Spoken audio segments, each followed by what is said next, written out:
In terms of this final session, it's my great pleasure to bring back Adam Cross from MPW Birmingham to talk to us about specialist programs applying for medical courses as part of this preparing for progression to high quality university stream. Adam has extensive experience in this field. He's vice principal at MPW Birmingham and a highly regarded biology teacher. He's got many years of expertise in helping many students gain entry into competitive undergraduate courses such as dentistry and medicine. He's the current author of Trotman's Getting into Dental School and Getting into Medical School Guides. And in addition to his careers guidance expertise, he also helps students prepare for pre-admissions tests such as the UCAT and the BMAT. And so we are very, very privileged to have Adam talking to us today. So without further ado, Adam, over to you, please. Thanks, Simon. It's a great pleasure to be with you all, and thanks everyone for being here today. This is my first day back after my summer break, so I'm sure my voice will get a little bit croaky as we go on, so please excuse me if I take a sip of water as we're going through. I really would like to welcome you wherever you are in the world. Certainly the sessions that I've done throughout the summer have had a really, really fantastically diverse audience, so hopefully that's the case today as well. As Simon said, please think about any questions you would like to ask as we go through. Please jot them down, ask them in the chat box in real time. We will probably take them at the very end of the session, but I might pick up on one or two as we go through if they appear and they're very relevant to what we're talking about. I've got about 45 minutes today just to take you through this, and this is very much a sort of starter presentation for you to think about getting into a highly competitive medical course.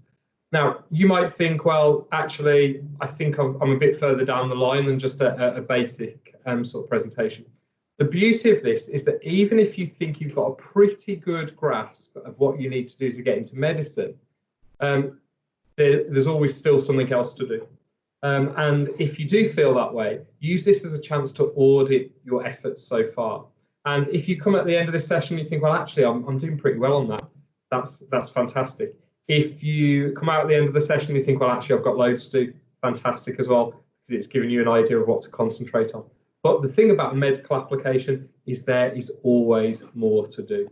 Until you're actually in to your chosen course, there's always something else to be done. So I'm going to guide you through some different sections of the application that you need to consider in order to make a successful application. Now, we're very, very proud of our statistics at MPW for our highly competitive courses. In Birmingham, where I work particularly, you know, we really, really feel that we do a great job of getting our students in. Last year, just to give you an idea, for medicine, dentistry and veterinary science, the most common sort of highly competitive courses, we had about 90% of our students that were interviewed.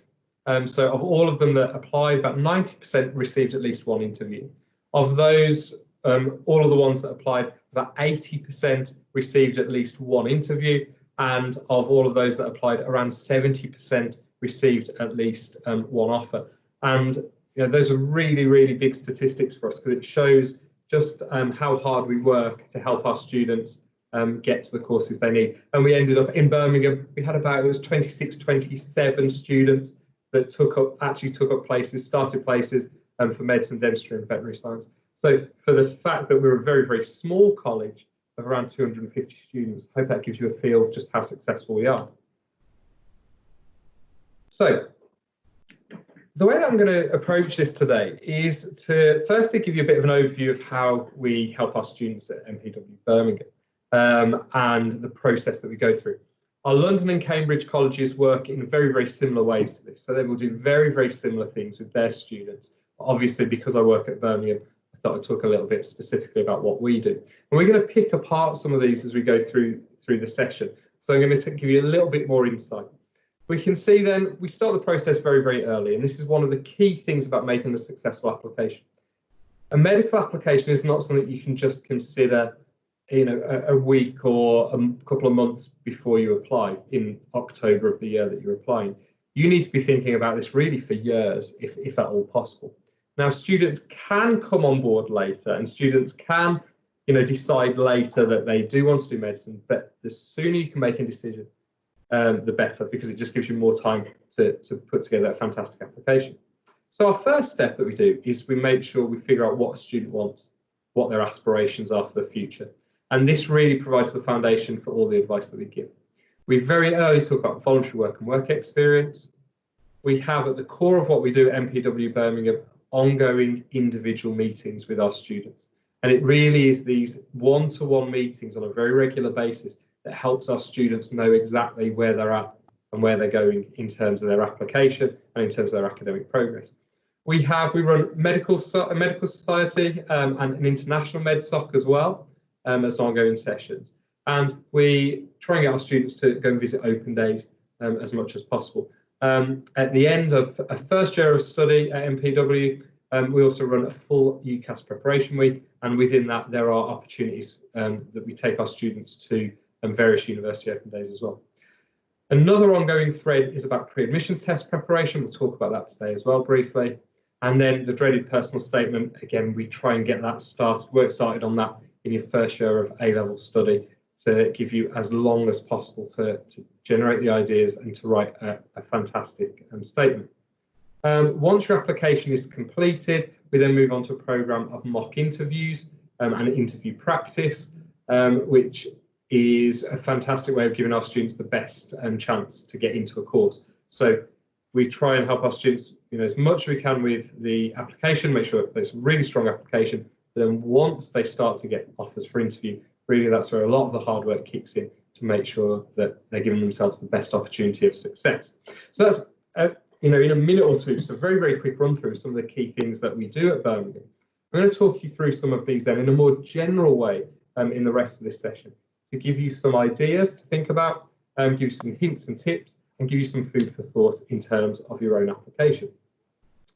The first one, and I've put this first because this is the one that is maybe the most difficult at the moment. So work experience and voluntary work have historically been hugely important for a successful application. Now, most universities don't give specific amounts of work experience that they want, although some say, well, you need at least sort of 2 weeks of work experience in the sort of the medical field or a medical related field, and then as much voluntary work as you can muster. Now, because of the restrictions in place globally at the moment because of COVID, this is maybe going to be a little bit softer over the next few years. So students that are thinking about pulling together work experience, it's still important that you try, but there is going to be an understanding from most universities that actually this is going to be very, very difficult. However, there are plenty of things that you could do to guide your thoughts here. Something that we've seen over the summer is sort of online work experience sessions. So sort of online seminars, online sessions, sort of just online courses that you do in your own time, designed to give you an understanding of what the medical world is like and what a career in medicine would be like. So although it's not as great as sort of going and doing work experience firsthand, it actually will help you in terms of your application if you can't get an actual physical placement. The other thing to think about here is, hopefully things will start to improve as the year goes on. So it is still worth trying to actually get physical placements. It's also worth trying to see if you can talk to doctors, currently practicing doctors, over the telephone or via Zoom or Skype or Teams or whatever platform you use. This will all count towards work experience. So we've got to think a little bit more outside of the box with voluntary work for anyone that's going to be applying over the next few years. But still, there's going to be lots of opportunities there. With voluntary work, there's no upper limit on voluntary work. And again, in these times, voluntary work can be anything. So this does not have to be hospital-based voluntary work. We do say that actually voluntary work, it's great if it could be based with people, with other people, and based around potentially sort of vulnerable people, children, or disabled people, or the elderly. Again, anything counts here. You might have seen over recent months the NHS scheme that's been asking for volunteers to do things sort of in the local community, things like delivering medications to the elderly and people that are shielding and so on. Absolutely anything counts as voluntary work. So if you haven't thought about voluntary work or work experience at the moment, this is something that you need to do, and you need to try and do as frequently as possible. For international students, this can be done in your home country. It doesn't have to be a UK centred thing, although if you can get some UK experience, that's good. And frequency is really, really important. It's important that work experience and voluntary work, where possible, are not just one-off things, that they are ongoing things, where you're constantly adding experiences and so on to your profile. I'm going to say the next point a number of times over the course of this session. You really need to keep a journal. So anything you do, anything you complete online as an experience or a course or that you do in person, or absolutely anything, you need to keep a journal. You need to write down what you've done, when you've done it, what the name is of what you've done, or where it is that you've been, what's the hospital or you know, the old people's home, or wherever it is that you end up doing it. You need to keep a note of it. And you need to keep all of the factual details, what, where, when, but you also need to think about your own reflections. So you need to think about, well, what did I learn there? You know, was there anything that particularly stood out to me? Did I have any experiences, or was anything mentioned that actually I thought, wow, that's really, really interesting? You need to jot all of these things down, because when it comes to preparing for interview and also preparing to write your personal statement, this is going to be absolutely invaluable. Much better than forgetting it and then just trying to dredge it back up at that point. So keep a journal. It can be, you can get yourself a notebook, you can get yourself you know, just keep a note on your phone or on your tablet or on your laptop. It doesn't matter how you keep it, just keep it. In terms of the placements that are best, we always say that anything with people is best. So for example, working in a charity shop is good, but actually you know, it's not a sort of clinical environment, but it's good because it's with people. Even better than that, you know, anything in an actual sort of medical unit, in a community or in a hospital, obviously is going to be the best. But like I say, there is an understanding of the difficulties that you might face with that. So like to be more flexible.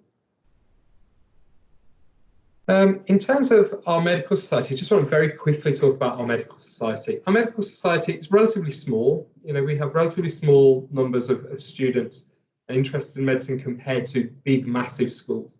But what medical society does, we run this as part of our enrichment program.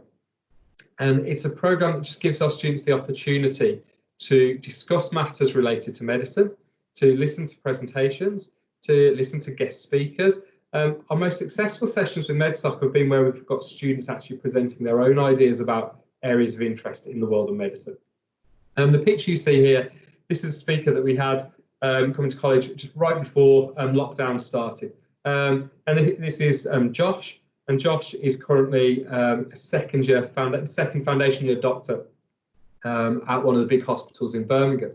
And he basically came to talk to our students to give them an idea of what the world of medicine was like, sort of hints and tips for their application process. But it was really about getting an idea, getting a feel for what the world of medicine was like. We also have interview preparation events as part of MedSoc, and where possible, you know, we take students on sort of trips to relevant events around the country. Obviously, there's a bit of a limit on that at the moment, but if you don't come to MPW, you're still interested in applying to medicine, try and get involved in anything like this wherever you're studying. So a lot of schools will have some sort of medical society. If they haven't, well, think about starting one. It's a pretty easy thing to start up. You don't need lots of resources. Most schools will have teachers that are more than happy to support things like this. And you know, that'd be fantastic on your personal statement, but get involved with absolutely anything you can. And especially, you know, even more important, because of potential restrictions on work experience. The next step in the process of successful application to medicine is to research universities. I've put some resources here, which, you know, they're easy to find resources on the internet. You can just Google, you know, university research UK, and you'll get these sorts of things. But I've just listed three really important ones. The first one is a rundown of open days in the UK. Now, again, open days are being restricted at the moment, but in light of that, most universities are offering virtual open days, virtual campus tours, set days where you can talk to, a current student, all of these sorts of things. So still worth visiting this if we're thinking about maybe this time next year, next summer, hopefully we'll have open days up and running again properly. UCAS is a fantastic resource. As the centralised admission service for UK universities, it has got a wealth of information about every degree course and every university in the UK. For students, there is a particular section called UCAS Hub, and UCAS Hub is relatively new, and this is a place that you can register. Doesn't matter if you're applying now or not, it's completely separate to the application process.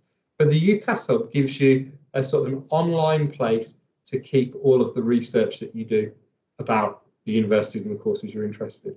So well worth looking at the UCAS Hub. It's on the UCAS website. Again, you can just Google UCAS Hub. Well worth looking at. The Complete University Guide is also a nice resource, gives you a sort of a separate and sort of independent overview of different universities and what's going on there.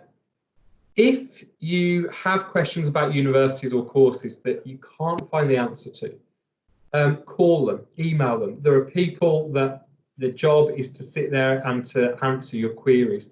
So if there is something you're not sure about, don't just sit back and think, oh, well, how am I going to find out? Be proactive in finding answers to that.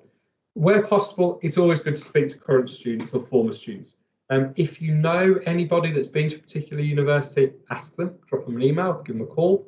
But a really nice feature on the UCAS Hub that we talked about, the UCAS Hub actually has this system where it can hook you up with current students at universities to talk about the course that they're studying.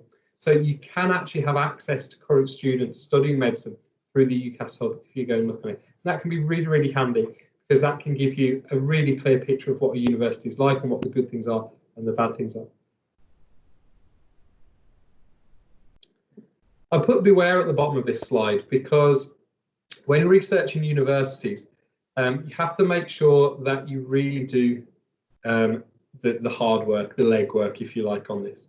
And the reason for saying this, we've had students in the past, in my career, I've known students that have basically picked a university off a list. They've gone onto a website, thought, oh yeah, that looks fine. Or they've gone to a league table and thought, oh yeah, that uni, that's ranked really highly. And then they've got a place there, gone there, and been really, really surprised that actually the setup is very, very different than what they expected. And this is why actual open days and virtual open days are really important. So, for example, we've got a picture here of the beautiful Chancellor's Court at the University of Birmingham, just 10 minutes down the road from MPW Birmingham.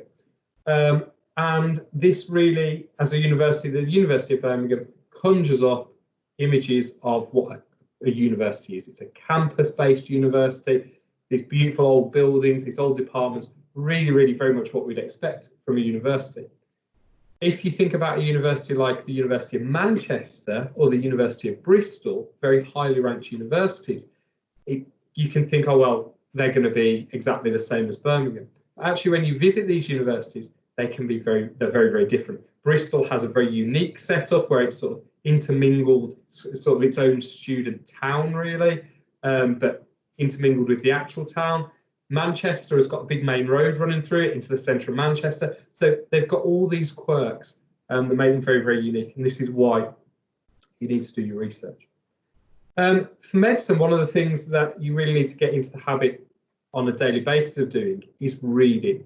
And you need to try and keep up to date with the information that's coming out about the world of the medical sciences. Again, I would suggest keeping a journal of what you've read. So if you can get into the habit on a day-to-day basis of finding news articles relevant to your areas of interest that relate to medicine, keep a record of them. Copy them, or just keep copies of the links, or you could print them, or however you want to do it. Things to read about then, the NHS. These are absolute hot topics for potential medical students. So what's going on in the NHS? What's what's the NHS struggling with? What's the NHS doing well? And we've got some really, really good examples of this at the moment. Obviously, we've got the pressure that COVID is putting onto the NHS, but we've also got the positives of the recovery trials in relation to testing potential drugs for COVID that are going on across the NHS, which really are unique to the NHS because of its structure. So loads to think about, loads to read about on a day-to-day basis. Read about new treatments, read about disease. Obviously, go further than just COVID. COVID, yes, is the sort of disease of our time, if you like, but we've got to remember that's just a very, very narrow focus on what's going on in the world of medicine. Like I say, keep a journal of what you've read. What you need to do is be able to describe what you've read, but you then need to go further to thinking about analysis and evaluation. So rather than just saying, oh, well, I read about a potential new treatment for lung cancer, that's fine, but then you need to think about, well, what are your thoughts on it? What's your analysis of it like? You need to go further than just basic description. So try and cultivate your own thoughts about what you're reading and jot these down as well. Now, I recommend to my students that the BBC website is a really good gateway website. It's by no means the most detailed news website you'll find, and certainly not the most detailed scientific website you'll find. But it's a really good place to have easy day-to-day reading that can give you ideas about what you might want to then go and find out more about. So if I read about a treatment for lung cancer on the BBC website, it's not going to give me loads of detail, but then that will just give me the idea to go away and research it. There are loads of other general websites like the BBC websites, by no means, the only one or even the best one, but just very, very easy to get hold of. So something to think about. So wider reading is the next step, the next foundation block for your application. Now, we then move into the idea of pre-admissions tests. Pre-admissions tests, I've done webinars and seminars on this, take hours and hours and hours as a completely separate topic. So this is going to be a basic overview just to give you a nudge to think about how your preparation is on this, what do you know about it. But obviously there's going to be more work for you to do and go away to do in your own time. So we've got two main pre-admissions tests, the University Clinical Aptitude Test, the UCAT. Until very recently, this was called the UKCAT, the United Kingdom Clinical Aptitude Test. It's now called the University Clinical Aptitude Test because it's used in a number of universities around the world. And then we've got the BMAT, the Biomedical Admissions Test. Now, the reason for using pre-admissions tests is that universities were finding that applicants were applying with very, very similar profiles. And it was increasingly hard to distinguish between the best candidates. The pre-admissions tests provide a way for universities to actually separate you out. It's a sifting process. So they can see who has got the best sort of underlying skills that will make them a successful clinician. Preparation needs to be done as a long-term thing. This again is something that you can't just prep for a week or a month before the actual test. We suggest that in the year that you're applying, so in the October that you will put your application in, you need to be preparing from the sort of the May, June of that year. So you need a good 6 months of long-term, slow preparation on these. Now, the resources that I've listed there, the top two are the official websites for the UCAT first and then the BMAT second. Now, the thing we've got to remember, there's lots and lots of third-party resources. So resources that have been written by independent organisations. They are useful, but none of them are authorised by the pre-admissions testing services themselves. So the only authorised resources are actually the websites themselves, the UCAT website and the BMAT website. You'll find loads of resources there. There's on the UCAT website, for example, there's a full-blown guide to talk you through every section, to give you questions, mock tests, and so on. The BMAT is not quite as good as that, but still very well developed. Lots of past papers on there for you to think about. So really, when you're preparing for these, visiting the official websites first is the first step, and using their resources as you go along. But a lot of students often say that actually they like to use other resources because they often will run out of resources from those. It's absolutely fine to do, but just remember they're not official resources. Now, we haven't got loads of time today. On a longer session on this, I'd actually get you trying some of these questions and testing them out and seeing what you can make of them. This is just to really give you a taste of some of the different things that you'll face on these tests. And you will see that they are no pushover. They're tough tests. The UCAT then, its first section is the verbal reasoning section. And you will know this very much as being sort of like comprehension type exercises. But the difficulty with this is ambiguity. So often the questions asked, the answers are very ambiguous. You will not just get the answer staring you in the face in the passage of text. There's sort of deductive reasoning going on. And this is very, very hard because you're not always 100% certain of what the right answer is. There are multiple choice answers throughout the whole of the UCAT test. So this is a typical one. So here from the passage, teleology can be defined as, and then you've got to pick the statement that best matches the information in the text. When we make this available to you, there'll be a recording of this and the slides will be available to you. I would take some time just to go back as a starter to look at these and see what you think about these types of questions. For the argument's sake here, that the answer here is A. Second section, then we've got the decision-making section, and this is very much like logic puzzles. So it's like a logic puzzle sort of section. You're given information, you have to try and deduce what is logically following from the information that you're given. We'll just highlight the answers, but you can go back and look at them in your own time. Then we've got quantitative reasoning. This is the math section. Now, most students actually find the quantitative reasoning section to be their favourite one. The verbal tends to be their least favourite, but quantitative tends to be the one where students do very, very well. So again, we've got some data being shown to you. It could be in a graph or as a table in this case. We've got a question, we've got to do some basic maths calculations. Now, there's not actually any benefit from doing A-level maths for this sort of thing. This is very much about everyday maths. So what you need to work on for practicing this is your sort of basic facility with number, your mental arithmetic, being able to do simple calculations in your head very, very quickly and having, good techniques for doing that. Next section, then we've got abstract reasoning, and this is about looking for patterns. So in this case, we're given a test shape and we need to figure out whether it fits the pattern of what's going on in the boxes in set A, the pattern of what's going on in set B, or neither of them. And in this case, it's neither. And again, I'll leave you to have a look at these. Good thing about the UCAT website and all of the official resources, they reason out why the answers are that they are. And it's no good just looking to see whether you've got an answer right or wrong. The benefit of it is really to look at their reasoning to make sure you understand, what's going on there. And then we've got the situational judgment test. Now, the UCAT test is scored. You get a numerical score out of 900 for each of those sections that we've just gone through. The situational judgment test is a separate part of the test. And this is where you're given a banding of 1, 2, 3, and 4, 1 being the best, 4 being the worst. And this is based around sort of your judgment of how to deal with situations. Now, often you will get ones that are medically related or dentally related, although they don't have to be. This one is to do with working within a group at university. So it doesn't just have to be about medicine.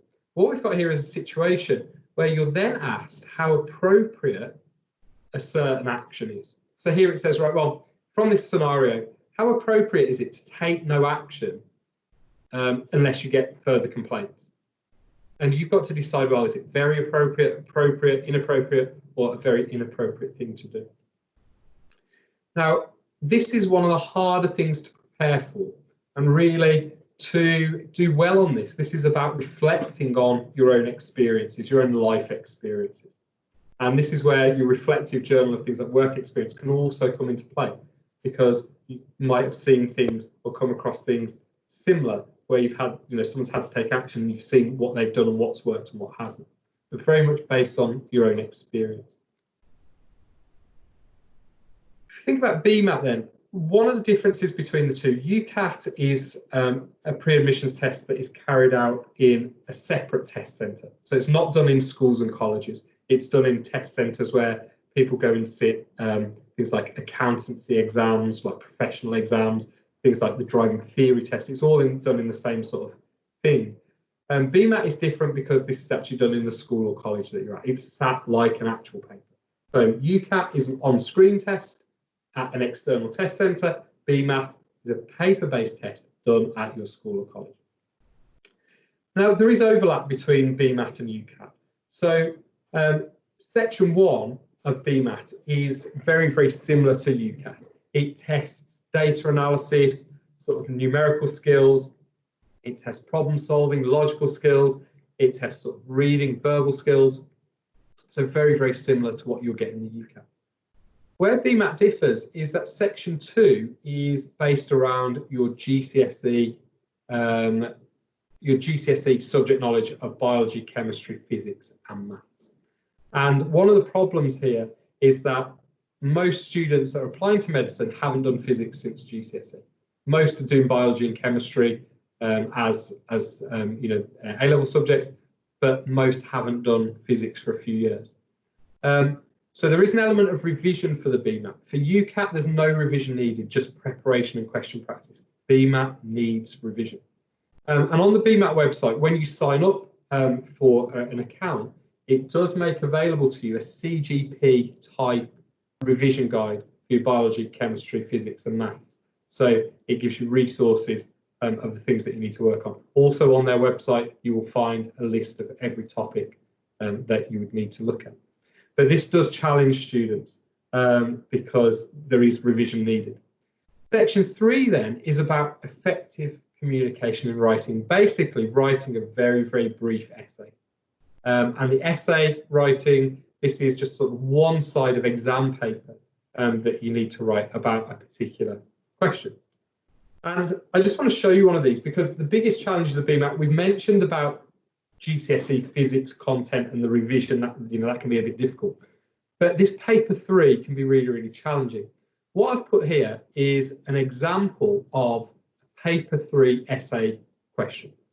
Now, in fairness, this is the hardest one that I've found. So I have looked for the hardest one that I can see from all of the past papers. But it gives you an idea that you've got to write a sort of an argument on one side in 30 minutes based on this. And they're not necessarily medical based. Some of them might be medical based. They tend to be broader than that. So our belief in any particular natural law cannot have a safer basis than our unsuccessful critical attempts to refuse it. Explain what this statement means, argue to the contrary, that science may not proceed by attempting to refute hypothesis, ... Really, really tough. Like I say, the hardest one I've seen. Don't get freaked out by this if you've never seen any BMAT materials before. They're not all as hard as this, but it just gives you an idea that actually can be quite challenging. Now, again, with preparation for BMAT, this is a long-term thing. Your preparation for UCAT will very much help you with your preparation for paper 1 of BMAT. So that really goes together. Your paper 2 preparation is your revision of GCSE biology, chemistry, physics, and math.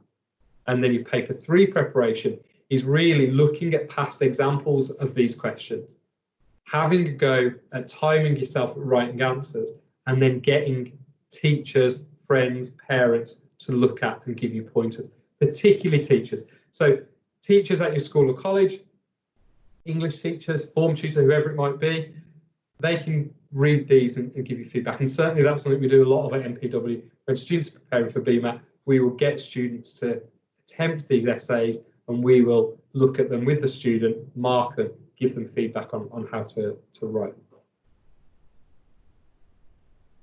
Okay, so moving on, personal statements. Your personal statement is a 4,000 character, including spaces, explanation of why you want to study medicine and what you've done to develop your interest and what you've done academically and so on.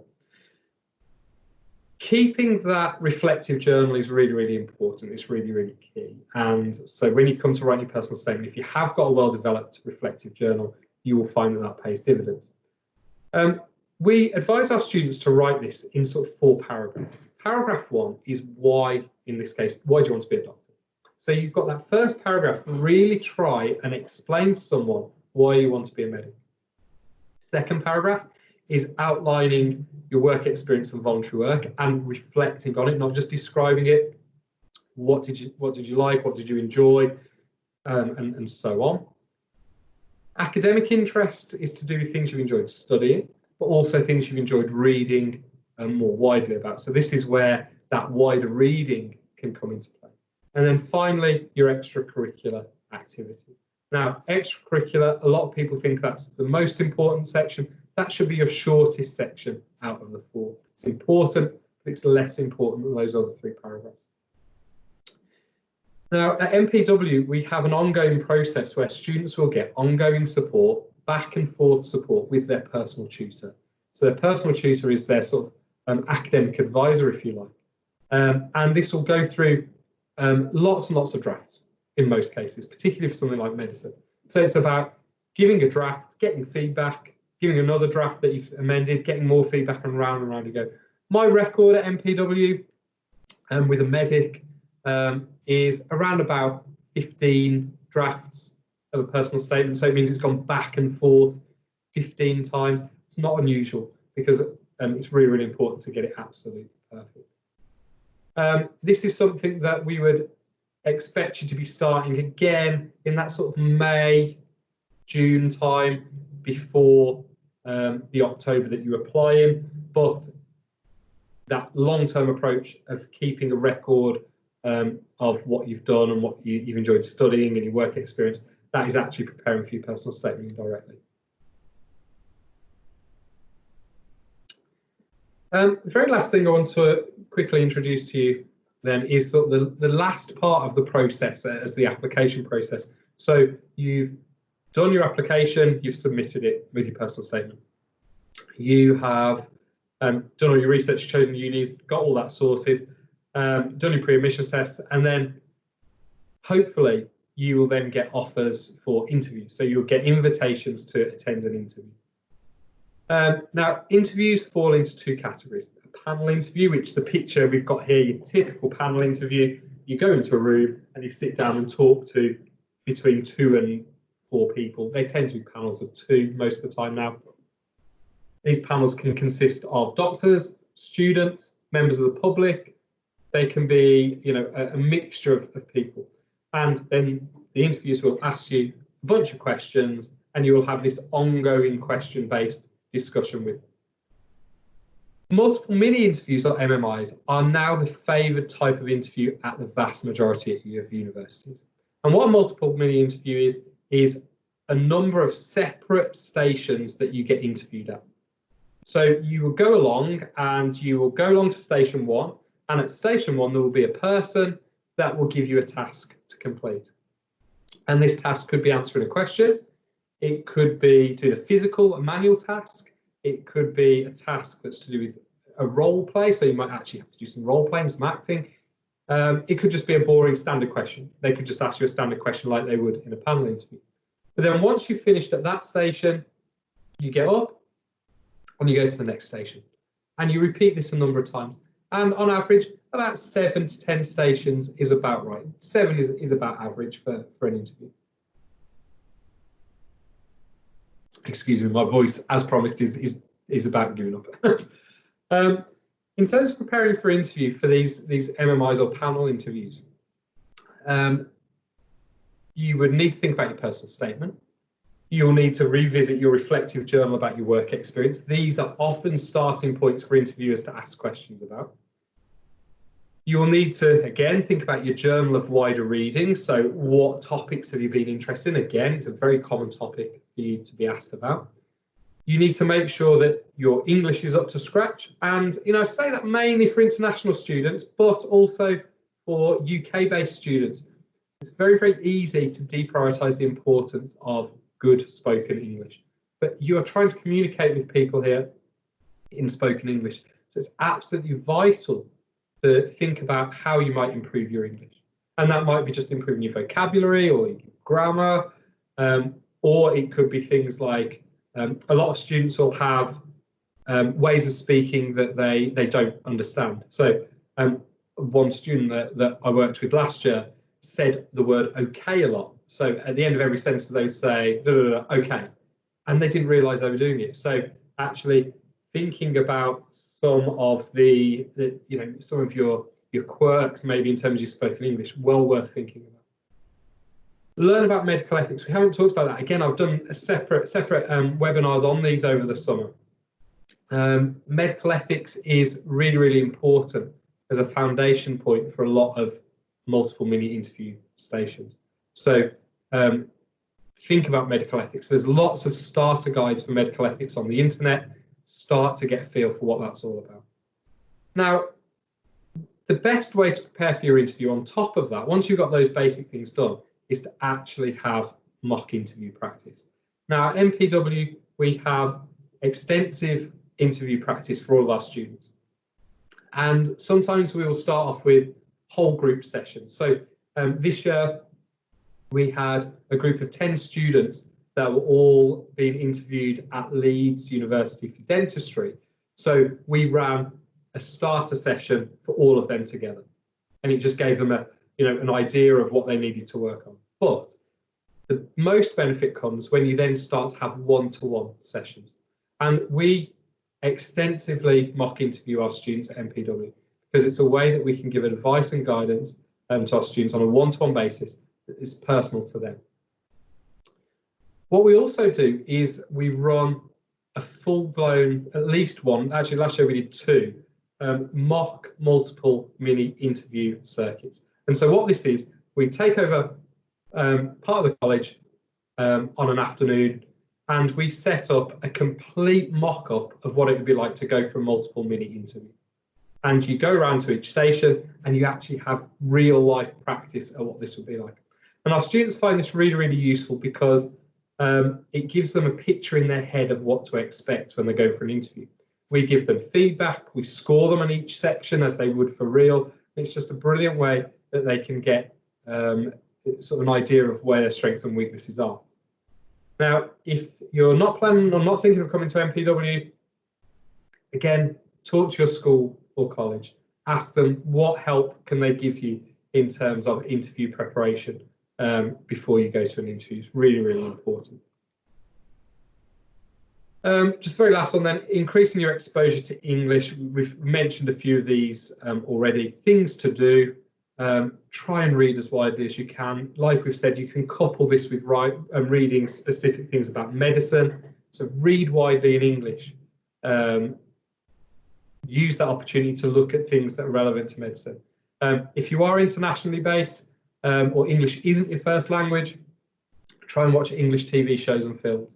Listen to things like BBC Radio 4. There are lots and lots of spoken English. It'll help just to tune your ear to listening to spoken English, and then try and speak English to your friends. Obviously, domestic students that are part of this webinar, that's sort of less important, but very much just some quick tips for those of you that have English as a second language.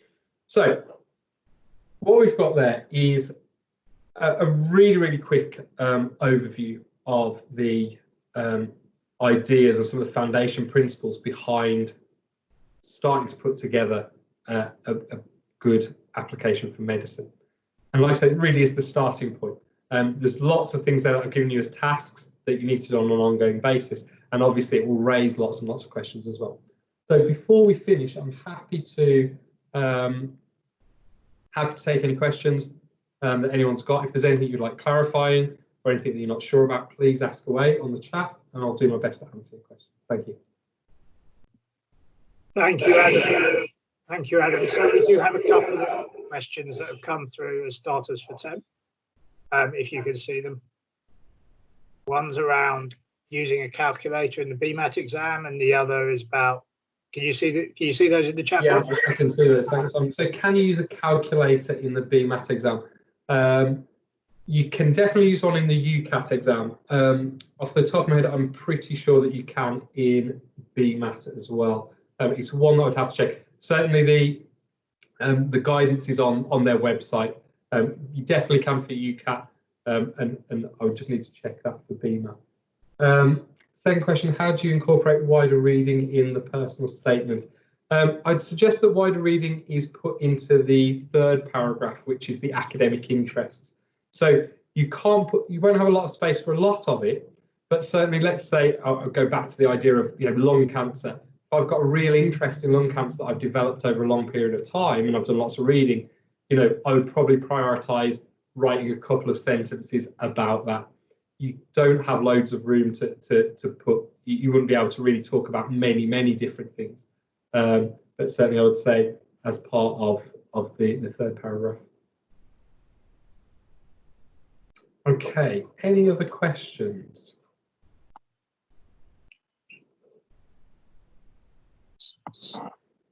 So as we normally do at this time, we allow a couple of minutes for any more questions and then we'll wrap it up. So if you do have any more questions, please do ask in the chat box.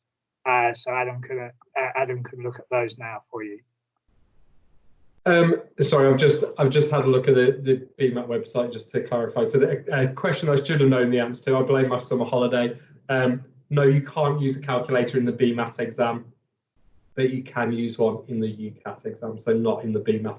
Although in BMAT there are far fewer calculations, but the calculations would therefore be based around what they would expect that you could do in terms of your mental arithmetic.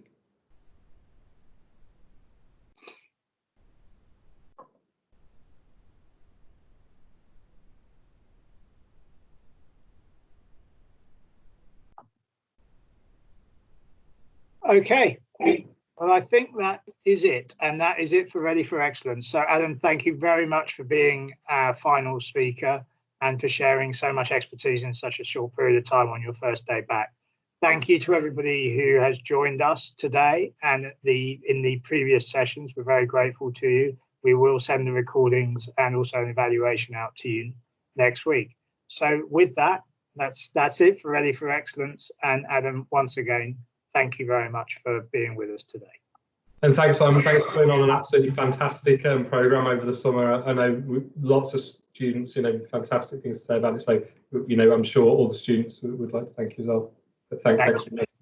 Thank you. Bye-bye. Thanks, everyone. Take care.